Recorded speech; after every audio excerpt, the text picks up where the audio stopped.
Everyone, and welcome back to this channel.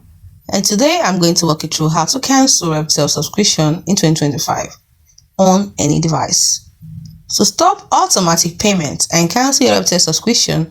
Follow the steps based on your device.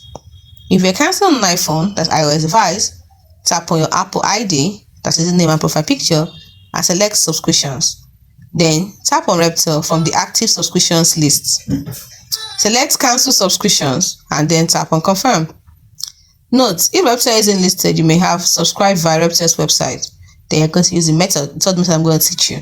Second method is cancel on Android. If you're using an Android device, open Google Play Store, tap your profile icon, tap on payments and subscriptions, and tap on subscriptions. You will see Rebtel, tap on cancel subscription and follow the prompts. Then you select a reason, which is optional, and then tap on cancel. Now, if you subscribe via Rebtel website, this won't work. You have to use this method. Now, when you want to cancel, when you subscribe using the Rebtel website, at Rebtel.com, what you need to do, whether you're using any device, doesn't matter. What you need to do is to log in back to Rebtel.com, sign in again, go to My Account or Subscriptions, and find Manage Subscriptions.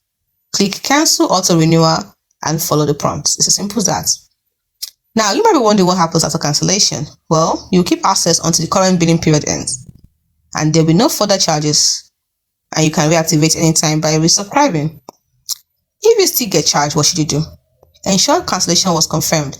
Check your email. Then contact Rebtel support through email support@rebtel.com or through live chat, which is available in the app. You can also dispute with bank or PayPal. If wrongly charged, request a refund. It's as simple as that. Hope you find this video helpful.